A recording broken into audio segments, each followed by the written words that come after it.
শুভেচ্ছা,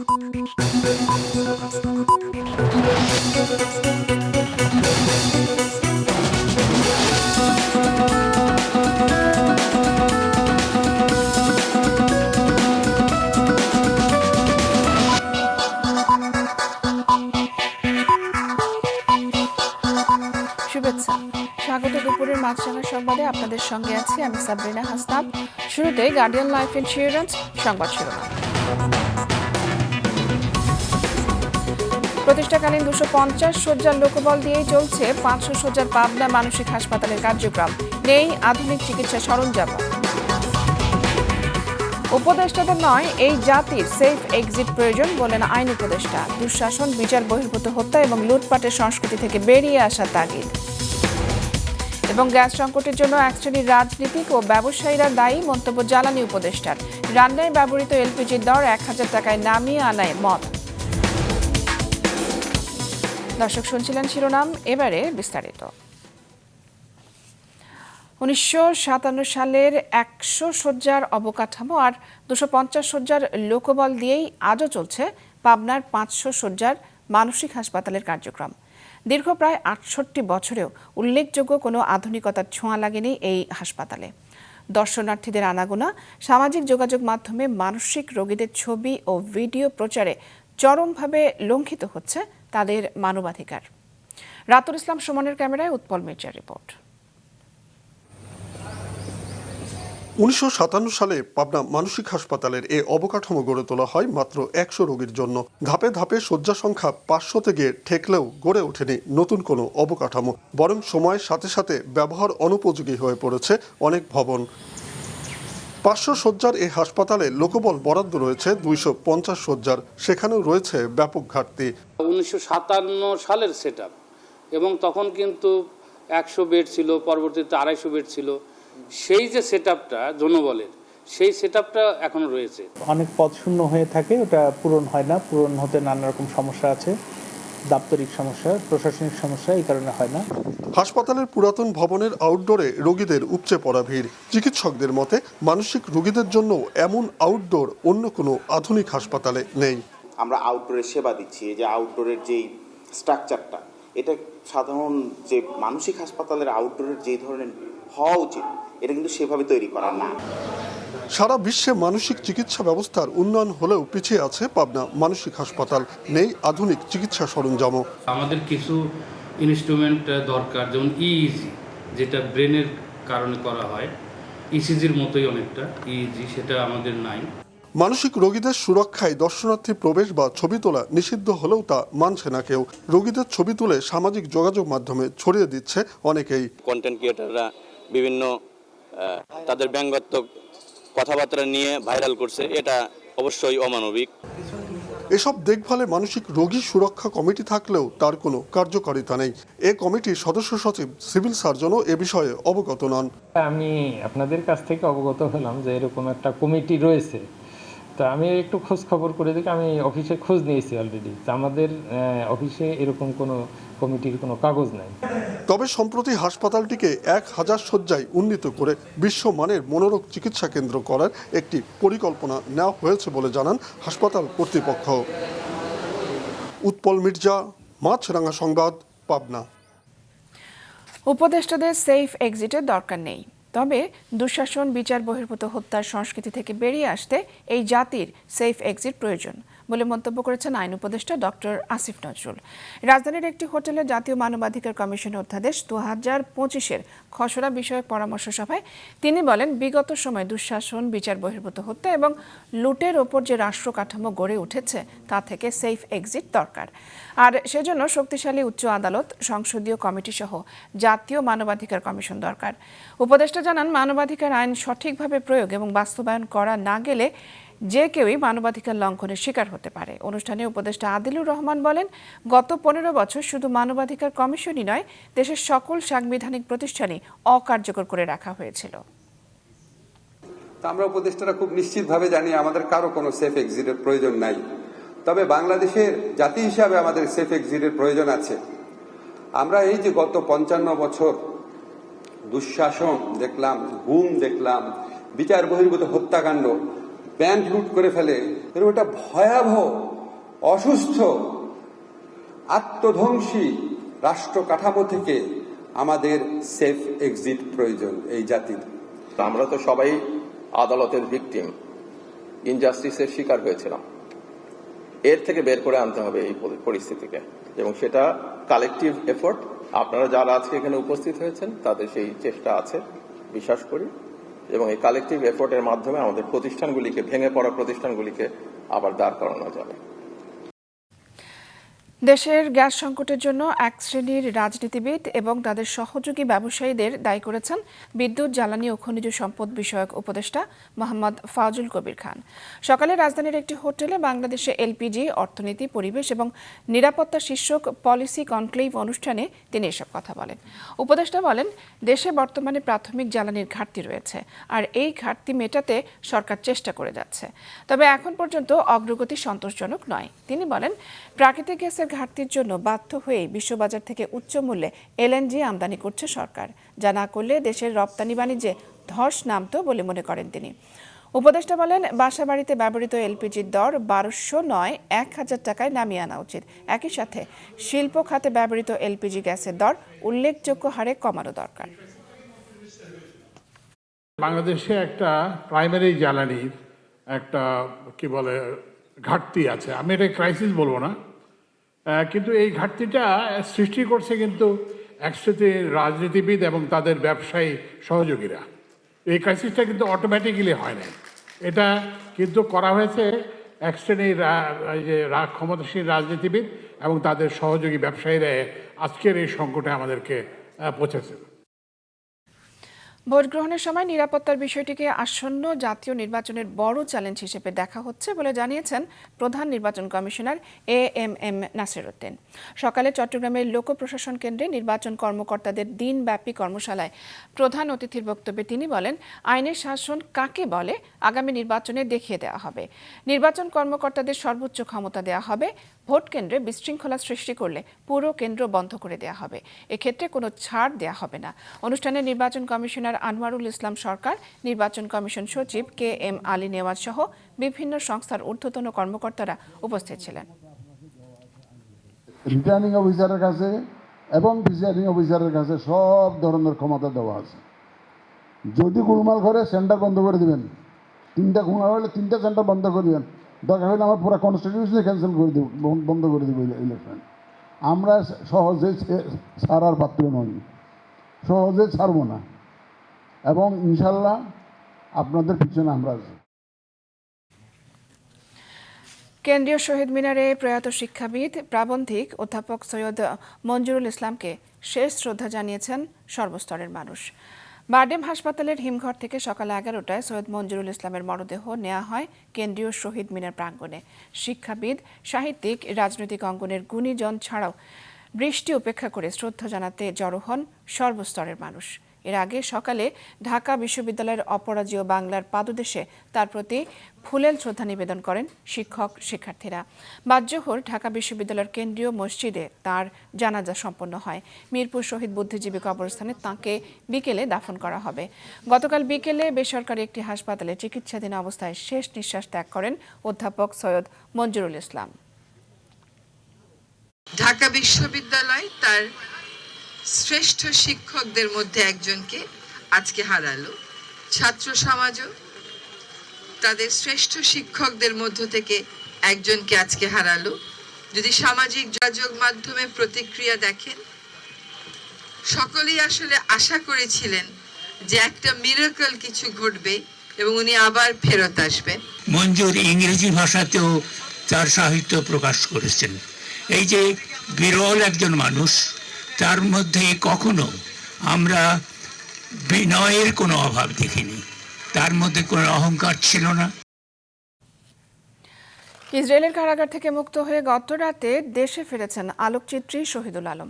শহীদুল আলমের মুক্তি ও দেশে ফেরায় সহযোগিতা করার জন্য প্রধান উপদেষ্টা ডক্টর মোহাম্মদ ইউনূস তুর্কি প্রেসিডেন্টকে বিশেষ ধন্যবাদ জানিয়েছেন। ভোর 4:45টার দিকে শাহজালাল আন্তর্জাতিক বিমানবন্দরে শহীদুল আলমকে বরণ করেন তাঁর স্ত্রী ও মানবাধিকার কর্মী অধ্যাপক রেহনুমা আহমেদ সহ অনেকেই। এ সময় গণমাধ্যমকে আলোকচিত্রী শহীদুল আলম জানান, ইসরায়েলের সৈন্যরা আটকের সময় তার কাছে বাংলাদেশের পাসপোর্ট দেখে ছুঁড়ে ফেলে এবং দুর্ব্যবহার করে।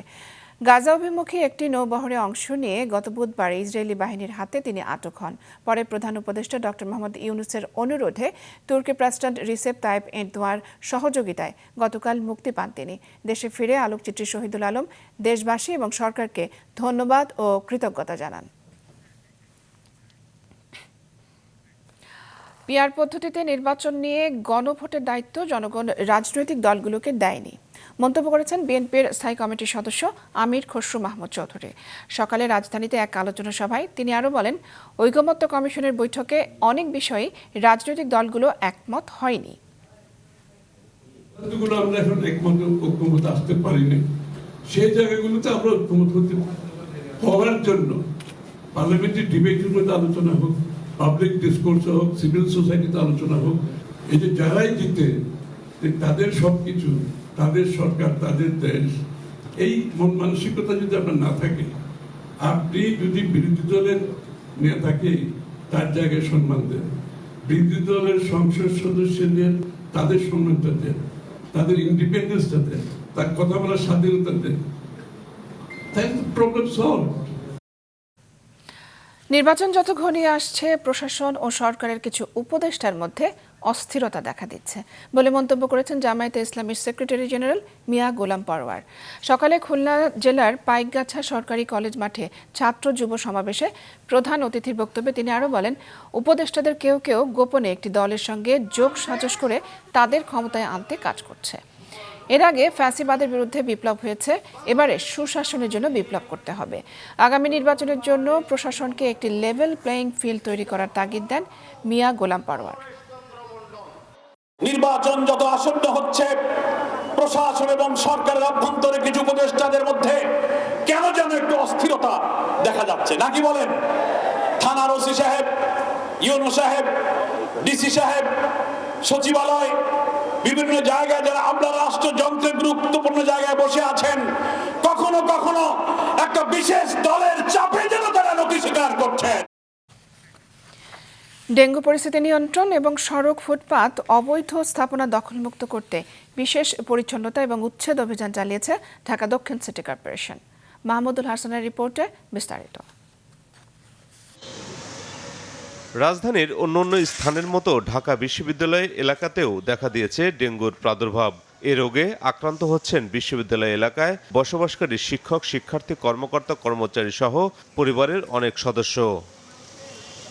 বিশ্ববিদ্যালয় প্রশাসন নিয়মিত ডেঙ্গুর জীবাণুবাহী এডিস মশার নিধনে ওষুধ ছিটালেও তাতে তেমন ফল না হওয়ায় এ কাজে যুক্ত হয়েছে দক্ষিণ সিটি কর্পোরেশন। তবে শিক্ষার্থীরা বলছেন, মশক নিধনে আরও আগে থেকে ব্যবস্থা নেওয়া প্রয়োজন ছিল। এই কার্যক্রমটা যদি আমাদের আরও বেশ কয়েকদিন থেকে শুরু করতো, তাহলে আমরা এটা সুফলটা পেতাম। অভিযানের কারণে যদি আমাদের মশার উপদ্রব যদি কিছুটা কমে, সেটা আমাদের জন্য স্বস্তির হবে। সকালে ঢাকা বিশ্ববিদ্যালয়ের ভিসি চত্বরে অভিযানের আনুষ্ঠানিক উদ্বোধনের পর একটি সচেতনতামূলক র্যালি সেখান থেকে শুরু হয়ে টিএসসিতে গিয়ে শেষ হয়। এতে অংশ নেন ঢাকা বিশ্ববিদ্যালয়ের উপাচার্য, দক্ষিণ সিটি কর্পোরেশনের প্রশাসক ও স্থানীয় সরকার মন্ত্রণালয়ের সচিব সহ সাধারণ শিক্ষার্থীরা। ঢাকা মেডিকেলের প্রবেশদ্বারে সেখানে একেবারে কি বলবো, অবৈধভাবে বিভিন্ন স্থাপনা তৈরি করে নানান ধরনের ব্যবসা বাণিজ্য শুরু হয়েছিল।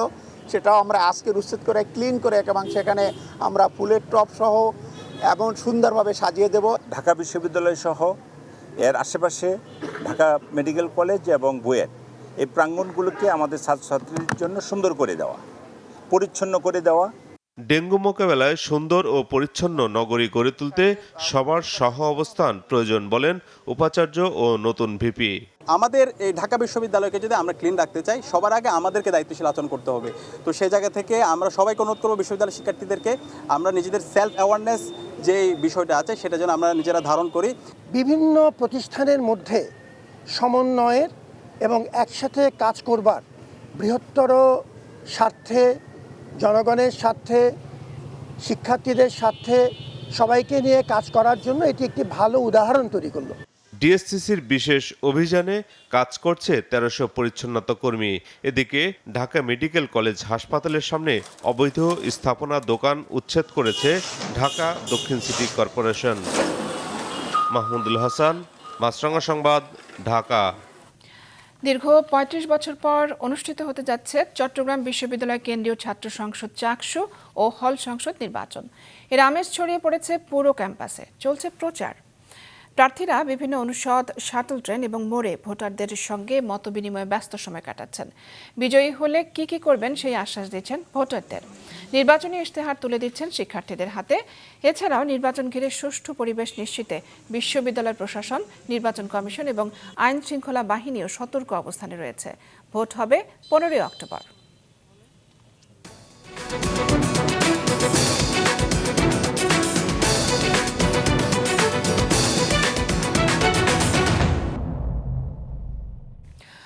যুক্তরাষ্ট্রের মধ্যস্থতায় ইসরায়েল ও হামাসের মধ্যে যুদ্ধবিরতি চুক্তি কার্যকর হওয়ায় গাজার একাংশ থেকে আংশিক সেনা প্রত্যাহার করেছে ইসরায়েল। এদিকে হাজার হাজার প্যালেস্টাইনি গাজার উত্তরাঞ্চলে ঘরে ফিরতে শুরু করেছেন। চুক্তি অনুযায়ী হামাসকে সোমবার স্থানীয় সময় 12টার মধ্যে সব জিম্মিকে মুক্তি দিতে হবে। ইসরায়েল ও হামাসের মধ্যকার যুদ্ধবিরতি চুক্তি শুক্রবার সকালে কার্যকর হওয়ার পর গাজার বিভিন্ন অংশ থেকে আংশিক সেনা প্রত্যাহারের কথা জানিয়েছে ইসরায়েলি সামরিক বাহিনী। তারা পিছিয়ে এসে এমন জায়গায় অবস্থান নিয়েছেন যা নিয়ে দুই পক্ষই সম্মত। এরপরও গাজার অর্ধেকের বেশি অংশ এখনও তাদের নিয়ন্ত্রণেই রয়েছে। গাজায় হামাস ও অন্যান্য সশস্ত্র গোষ্ঠীর হাতে জিম্মিরা সোমবার ঘরে ফিরবেন বলে জানিয়েছেন মার্কিন প্রেসিডেন্ট ডোনাল্ড ট্রাম্প। যুক্তরাষ্ট্রের মধ্যস্থতায় স্বাক্ষরিত যুদ্ধবিরতি চুক্তির অংশ হিসেবে ওই দিন 20 জন জীবিত ও 28 জন মৃত জিম্মির দেহ হস্তান্তর করা হবে। বিনিময়ে ইসরায়েলি কারাগারে বন্দী প্রায় 2000 প্যালেস্টাইনিকে ছেড়ে দেয়া হবে। এদিকে হাজার হাজার প্যালেস্টাইনি গাজার উত্তরাঞ্চলে ঘরে ফিরতে শুরু করেছেন। গত কয়েক মাসে সেখানে ইসরায়েল ব্যাপক বোমাবর্ষণ করেছে। 2 বছর আগে শুরু হওয়া এই যুদ্ধে প্রাণ বাঁচাতে নিজ বাড়িঘর ছেড়ে একাধিকবার পালাতে হয়েছে তাদের। শুক্রবার ইসরায়েলি মন্ত্রিসভা গাজায় যুদ্ধবিরতি ও জিম্মি মুক্তি চুক্তি নিয়ে ট্রাম্পের পরিকল্পনার প্রথম পর্যায়ে অনুমোদন করেছে। এর কয়েক ঘন্টা পর যুদ্ধবিরতি চুক্তি কার্যকর হয়। ট্রাম্পের পরিকল্পনার পরবর্তী ধাপগুলো নিয়ে এখনও আলোচনা চলছে। আমিনা লুসি, মাছরাঙা, নিউজ ডেস্ক। যুক্তরাষ্ট্রের টেনেসি অঙ্গরাজ্যে সামরিক কারখানায় বিস্ফোরণে বেশ কয়েকজন নিহত হয়েছেন বলে জানিয়েছেন কর্মকর্তারা। এই ঘটনায় নিখোঁজ আছেন 19 জন। স্থানীয় সময় শুক্রবার সকাল 7:45টার দিকে অ্যাকিউরেট এনার্জেটিক সিস্টেম নামের কোম্পানিতে এই বিস্ফোরণ ঘটে।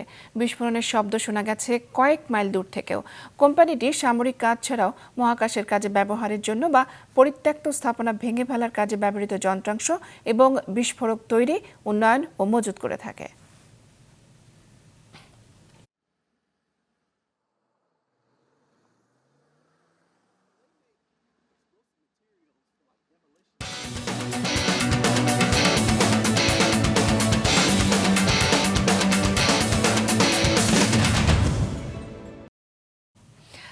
তিন ম্যাচ সিরিজের দ্বিতীয় ওয়ানডেতে আজ আফগানিস্তানের মুখোমুখি হবে বাংলাদেশ। আবুধাবিতে বাংলাদেশ সময় সন্ধ্যা 6টায় শুরু হবে ম্যাচটি। টি-20 সিরিজে আফগানদের হোয়াইট ওয়াশ করেছিল টাইগাররা। তবে আত্মবিশ্বাসে ভরপুর বাংলাদেশ ওয়ানডে সিরিজের প্রথম ম্যাচেই হোঁচট খেল।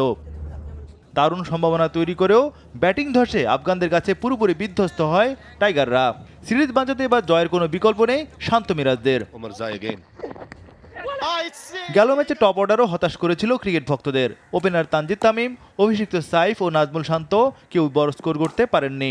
আফগানদের বিপক্ষে এর আগে 4টি দ্বিপক্ষী ওয়ানডে সিরিজ খেলেছে বাংলাদেশ। 2টি করে সিরিজ জিতেছে উভয় দল। এবারে সিরিজ জয় তাই গুরুত্বপূর্ণ মিরাজদের জন্য। বর্তমানে ওয়ানডে র্যাঙ্কিংয়ে 10 নম্বরে রয়েছে বাংলাদেশ দল, যেখানে আফগানিস্তান রয়েছে 7 নম্বরে। তাই রশিদ খানদের হারাতে পারলেই র্যাঙ্কিংয়ের উপরে ওঠা সহজ হবে বাংলাদেশ দলের। এজন্য ব্যাটিংয়ের দিকে বেশি নজর থাকবে সবার। টপ অর্ডারে রানে ফেরার পাশাপাশি স্লগ ওভারে দারুণ ফিনিশ দরকার টাইগারদের। জাকের আলী যেন নিজেকে ছায়া হয়ে খুঁজছেন। 2 বছর পর দলে ফেরা সোহানেরও নিজেকে প্রমাণ করতে হবে এই ফরম্যাটে। প্রতিপক্ষ আফগানিস্তান 8 মাস পর ওয়ানডে খেলতে নেমেই সিরিজ জয়ের দ্বার প্রান্তে। এর আগে 2023 ও 2024 সালে টাইগারদের বিপক্ষে ওয়ানডে সিরিজ জিতেছিল আফগানিস্তান। হাসমতুল্লাহ শহীদী, রহমত শাহ, গুরবাজ, জাদরান, আজমতুল্লাহ ওমরজাই ও মোহাম্মদ নবীকে নিয়ে বেশ শক্তিশালী ব্যাটিং লাইন আপ তাদের। তাই বোলিং আক্রমণে দুটি পরিবর্তন আনতে যাচ্ছে বাংলাদেশ দল। পেসার তাসকিনের পরিবর্তে লেগ স্পিনার রিশাদ ও পেসার হাসান মাহমুদের পরিবর্তে কাটার মাস্টার মুস্তাফিজ খেলতে যাচ্ছেন। তবে আফগানদের আগের একাদশ নিয়ে মাঠে নামার সম্ভাবনা বেশি। আবুধাবির এবার উইকেট কিছুটা স্লো, তাই বেশ সাবধানে ব্যাটিং করতে হবে টাইগারদের। গত ম্যাচে 168টি ডট বল খেলে মিরাজরা, যা তাদের বেশ চাপে ফেলে দেয়। তাই রানিং বিটুইন দ্য উইকেটে রান তোলার উপরেই গুরুত্ব থাকবে টাইগারদের। নজরুল ইসলাম, মাছরাঙা, নিউজ ডেস্ক। দুপুরের সংবাদ শেষ করছি। যাওয়ার আগে গার্ডিয়ান লাইফ ইন্স্যুরেন্স সংবাদ শিরোনামগুলো জানিয়ে দিচ্ছে আরও একবার।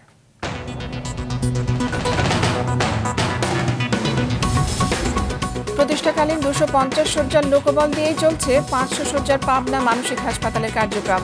নেই আধুনিক চিকিৎসা সরঞ্জাম। উপদেষ্টাদের নয়, এই জাতির সেফ এক্সিট প্রয়োজন, বললেন আইন উপদেষ্টা। দুঃশাসন, বিচার বহির্ভূত হত্যা এবং লুটপাটের সংস্কৃতি থেকে বেরিয়ে আসা তাগিদ। এবং গ্যাস সংকটের জন্য এক শ্রেণীর রাজনীতিক ও ব্যবসায়ীরা দায়ী, মন্তব্য জ্বালানি উপদেষ্টার। রান্নায় ব্যবহৃত এলপিজির দর 1000 টাকায় নামিয়ে আনায় মত। দর্শক, এই ছিল এখনকার মতো। ফেসবুকে আপডেট পেতে ভিজিট করুন মাছরাঙা টেলিভিশনের পেজে। ইউটিউব চ্যানেলেও দেখতে পারেন আমাদের সংবাদ, প্রতিবেদন এবং অনুষ্ঠান।